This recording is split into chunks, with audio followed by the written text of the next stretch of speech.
तो हेलो दोस्तों, एक बार फिर से आप सबका स्वागत है मेरे यूट्यूब चैनल पे। आज हम बात करने वाले हैं परीक्षावाणी की नेक्स्ट क्लास, जिसमें हम पढ़ चुके थे यहाँ तक को। हुड़िया लोग व्यापार करते थे 1962 से पूर्व। भोटिया लोग व्यापार करते थे तिब्बत के हुड़िया से 1962 से पूर्व। तो आज की इस वीडियो में स्टार्ट करते हैं। पहले कल की क्लास से, जो इससे पिछली वाली क्लास थी, उसमें कुछ डाउट थे अंतर्राष्ट्रीय सीमा के बारे में। अंतर्राष्ट्रीय सीमा क्या होती है? अंतर्राष्ट्रीय ऐसे होता है रा के ऊपर। हाँ, अंतर्राष्ट्रीय सीमाएं क्या होती है? जब कोई राज्य किसी अन्य देश के साथ सीमा साझा करता है तो उसे अंतर्राष्ट्रीय सीमा कहते हैं। देशों के साथ, हाँ, कोई राज्य अन्य देशों के साथ सीमा साझा करता है तब अंतर्राष्ट्रीय सीमा कहलाएगी। अंतर्राज्यीय सीमा, अंतर्राज्यीय क्या होता है अंतर्राज्यीय में? इसमें क्या होगा कि जब कोई राज्य किसी अन्य राज्य के साथ सीमा साझा करता है तो अंतर्राज्यीय सीमा हो जाएगी। ठीक है, तो आज की इस वीडियो को इतना स्टार्ट करते हैं। राज्य के दक्षिण भाग में स्थित मैदान, भाबर व तराई से राज्य में प्रवेश करने के लिए कुछ द्वार या घाट हैं, उन्हें देख लेते हैं। प्रवेश करने के लिए शिवालिक श्रेणी में मोहंड पास, जो कि देहरादून में, तिमली देहरादून में, हरिद्वार में, कोटद्वार पौड़ी गढ़वाल में। कोटद्वार को गढ़वाल का प्रवेश द्वार कहा जाता है। द्वारकोट हो गया।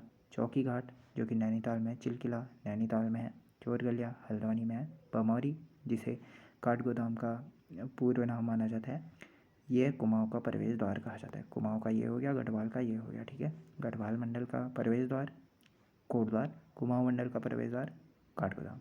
फिर ब्रह्मदेव, जो टनकपुर में स्थित है।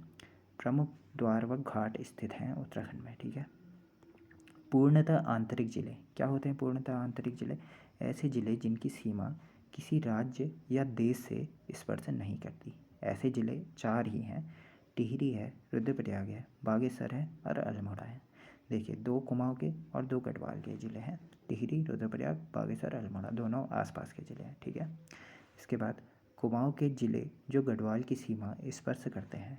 ऐसे कौन से ज़िले हैं जो कुमाऊँ की सीमा जो कुमाऊँ के ज़िले हैं जो गढ़वाल से सीमा साझा करते हैं?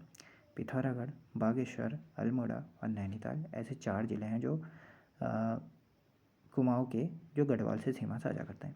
गढ़वाल के कुमाऊँ से जो लगते हैं वो हैं चमोली और पौड़ी। यहाँ के 2 हैं, वहाँ के 2 हैं, मतलब गढ़वाल के। ठीक है, तो राज्य में सर्वाधिक जिलों से सीमा बनाने वाला जिला कौन सा है? पौड़ी गढ़वाल है जो राज्य में सर्वाधिक सीमा साझा करता है सर्वाधिक जिलों के साथ। 7 जिलों के साथ सीमा साझा करता है। नैनीताल, अल्मोड़ा, चमोली, टिहरी, देहरादून, हरिद्वार और रुद्रप्रयाग, इन जिलों के साथ पौड़ी गढ़वाल सीमा साझा करता है। तो 7 जिले ये रहे। इसके बाद चमोली और अल्मोड़ा जो हैं 6 जिलों के साथ सीमा साझा करते हैं। ये मैप देख लेना, मैप में एडजस्ट नहीं कर पाया यहाँ पर, इसके कारण थोड़ा असुविधा होगी आप लोगों को, तो मैप देखते रहना तो याद हो जाएगा। ये चमोली और अल्मोड़ा 6 जिलों के साथ सीमा साझा करते हैं। फिर देहरादून, रुद्रप्रयाग, टिहरी, उत्तरकाशी, पिथौरागढ़, चंपावत और नैनीताल, यह जो ज़िले हैं 4 जिलों के साथ सीमा साझा करते हैं। बागेश्वर 3 जिलों के साथ सीमा साझा करता है।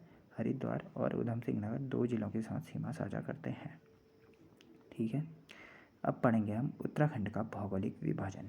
ठीक है, उत्तराखंड राज्य को 8 भौगोलिक भागों में बांटा जा सकता है। पहले ऊपर से नीचे की क्रम में देख लेते हैं। ऊपर से नीचे यानी उत्तर से दक्षिण के क्रम में ये जो लिखे गए हैं यही क्रम रहेगा। ठीक है, फर्स्ट में ट्रांस हिमालय आएगा, फिर वृहत हिमालय, उच्च हिमालय, महान हिमालय, मुख्य हिमालय, आंतरिक हिमालय। ये एक ही हिमालय के नाम है, वृहत हिमालय के नाम हैं ये सारे। ठीक है, फिर लघु या मध्य हिमालय, फिर दून या द्वार क्षेत्र, दून या द्वार क्षेत्र। ठीक है, इसके बाद बात करते हैं दून या द्वार क्षेत्र के बाद शिवालिक क्षेत्र। शिवालिक को वाह्य हिमालय, हिमालय के बाद उप हिमालय या मैनाक पर्वत भी कहा जाता है, मैनाक पर्वत भी कहा जाता है, अभी ये पढ़ोगे बाद में। फिर भाबर क्षेत्र, फिर तराई क्षेत्र, फिर गंगा का विशाल मैदान। ठीक है, ये रहा। हिमालय के वैसे 4 अंग होते हैं। हिमालय के 4 पार्ट हैं, ट्रांस हिमालय, वृहत हिमालय, लघु हिमालय, या ये शिवालिक हिमालय। 4 और हिमालय दिवस मनाया जाता है 9 सितंबर को। ये भी आता है क्वेश्चन, 9 सितंबर को कौन सा दिवस मनाया जाता है? हिमालय दिवस। अब कुछ क्वेश्चन इससे पिछले वाले चार्ट में बताना भूल गया था मैं, यहाँ पर जो बनाया है देखिए। हाँ, ये ट्रांस हिमालय है, ये वृहत हिमालय है, ये मध्य हिमालय है और ये शिवालिक हिमालय है। इन चारों के बीच में जो लाइनें पाई जाती हैं वो उसका नाम पूछता है। जैसे ट्रांस हिमालय और वृहत हिमालय के बीच में ITSZ लाइन पाई जाती है, इंडो तिब्बत सांको जोन कहते हैं इसे। और वृहत हिमालय और मध्य हिमालय के बीच MCT पाई जाती है, मेन सेंट्रल थ्रस्ट कहते हैं इसे। और मध्य हिमालय और शिवालिक हिमालय के बीच MBT पाई जाती है, इसे मेन बाउंड्री थ्रस्ट कहते हैं। उसके बाद शिवालिक और गंगा के विशाल मैदान के बीच HFF पाई जाती है, हिमालयन फ्रंटेड फॉल कहते हैं इसे, ठीक है, फॉल्ट कहते हैं। तो विभाजन पढ़ लेते हैं, नीचे से स्टार्ट करते हैं, दक्षिण से उत्तर की ओर बढ़ेंगे। तो गंगा का विशाल मैदान उत्तराखंड के सबसे दक्षिण का क्षेत्र है। यह क्षेत्र उत्तराखंड के सबसे दक्षिण में स्थित है, क्योंकि हम पढ़ चुके हैं कि उत्तर में वृहत हिमालय और दक्षिण में सबसे गंगा का विशाल मैदान है। इसके बीच में 6 और हिमालय खंड आते हैं, भौगोलिक खंड आते हैं, ठीक है। तो देखिए, उत्तराखंड के सबसे दक्षिण का क्षेत्र है, इसमें शामिल होते हैं हरिद्वार और US नगर के क्षेत्र। यह क्षेत्र गंगा के द्वारा लाए गए महीन कणों वाले अवसाद में काप मिट्टी, कीचड़ और बालू से निर्मित है, ठीक है। यह क्षेत्र महीन कणों वाले अवसादों से निर्मित क्षेत्र है। यह क्षेत्र अत्यंत उपजाऊ है, इसमें गेहूँ, गन्ना, धान यहाँ की मुख्य फसलें हैं, गेहूँ, गन्ना और धान, ठीक है। यह क्षेत्र सड़क तथा रेल मार्ग से जुड़ा है, इसमें रुड़की, लक्सर, हरिद्वार जैसे क्षेत्र आते हैं। यहाँ बाढ़ वाले क्षेत्रों में खादर मिट्टी पाई जाती है। खादर मिट्टी क्या होती है? नई मिट्टी जो कृषि हेतु उपजाऊ होती है उसे खादर मिट्टी कहा जाता है। फिर यहाँ गैर बाढ़ वाले क्षेत्रों में बांगर मिट्टी पाई जाती है। बांगर मिट्टी क्या होती है? पुरानी मिट्टी और कम उपजाऊ वाली मिट्टी होती है बांगर मिट्टी। और एक खादर मिट्टी और बांगर मिट्टी क्या है? जलोढ़ मिट्टी के द्वारा बनाए गए निक्षेप हैं, ठीक है। इसके द्वारा जलोढ़ मिट्टी के द्वारा बनते हैं ये खादर और बांगर मिट्टी। फिर बात करेंगे, ये गंगा का विशाल मैदान है। फिर उत्तर की ओर, गंगा के विशाल मैदान के उत्तर की ओर क्या है? तराई क्षेत्र है, ठीक है। अब पढ़ेंगे फिर गंगा के मैदान के उत्तर तथा भाबर के दक्षिण में, अब ये क्षेत्र भाबर है, इसके दक्षिण में स्थित है तराई क्षेत्र, ठीक है। पौड़ी, नैनीताल के दक्षिणी व US नगर के अधिकांश क्षेत्र को तराई क्षेत्र या तरीवाला कहा जाता है। तराई क्षेत्र को किस अन्य नाम से जाना जाता है? तरीवाला नाम से जाना जाता है। इस क्षेत्र में कौन कौन से ज़िले शामिल होते हैं? पौड़ी, नैनीताल और उधम सिंह नगर ज़िले शामिल होते हैं। चौड़ाई इसकी कितनी है? 20 से 30 किलोमीटर इसकी चौड़ाई है। चौड़ाई 20 से 30 किलोमीटर है, ठीक है। और निर्माण इसका महीन कणों वाली अवसादों के साथ होता है। भूमि, यहाँ कौन सी भूमि पाई जाती है? दलदली प्रकार की भूमि पाई जाती है। इस क्षेत्र में पाताल तोड़ कुएँ पाए जाते हैं। जैसे ये कोई क्षेत्र उठा लिया, यहाँ पर थोड़ी सी भी खुदान करा तो यहाँ पर ऐसा होता है कि कम क्षेत्र में पानी आ जाता है, तो कुएँ वहीं बनाए जाते हैं। तो पाताल तोड़ कुएँ कहाँ पाए जाते हैं? तराई वाला क्षेत्र में पाए जाते हैं, तराई क्षेत्र में। कृषि किस चीज़ की होती है? धान, गन्ने, गेहूँ, आलू जैसे फसलें उगाई जाती हैं इसमें। सर्वाधिक आंतरिक जल स्तर पाया जाता है। आंतरिक जल स्तर मतलब वही, थोड़ा सा भी खोदोगे तो पानी निकल आएगा, ठीक है। आंतरिक जल स्तर सर्वाधिक पाया जाता है। इस क्षेत्र में सघन वन की उपस्थिति के कारण वर्षा अधिक होती है। सघन वन क्या होते हैं? जो घने वन होते हैं, घने वन, घने।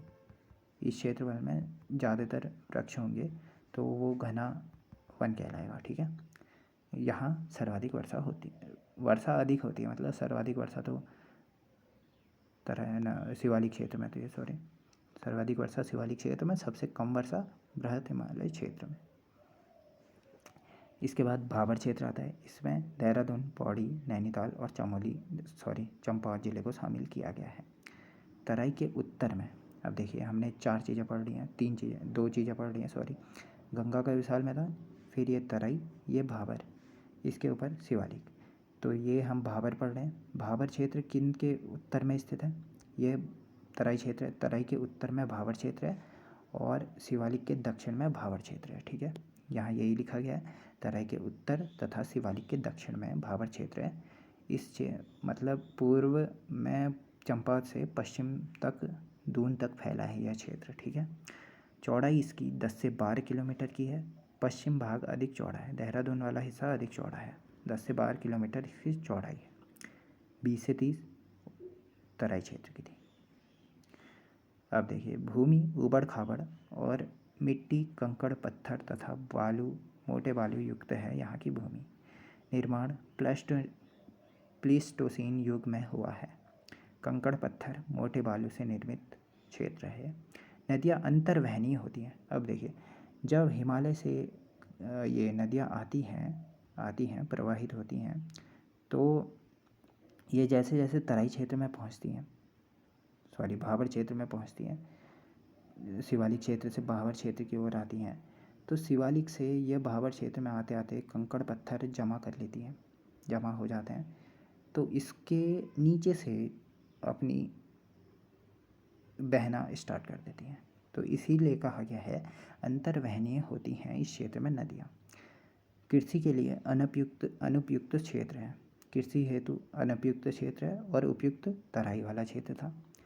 ठीक है, इसके बाद ज़्यादातर झाड़ियाँ व प्राकृतिक वनस्पतियाँ पाई जाती हैं। इस क्षेत्र में ज़्यादातर झाड़ियाँ और प्राकृतिक वनस्पतियाँ पाई जाती हैं। जलवायु कैसी पाई जाती है? उपोष्ण प्रकार की जलवायु पाई जाती है। उपोष्ण प्रकार की जलवायु क्या होती है? कुछ महीने तापमान कम होता है और कुछ महीने तापमान ज़्यादा होता है। उपोष्ण जलवायु पाई जाती है किस क्षेत्र में? भाबर क्षेत्र में। तो आज की इस वीडियो में इतना ही करते हैं। मिलते हैं किसी नेक्स्ट वीडियो में नेक्स्ट टॉपिक के साथ। Thank you.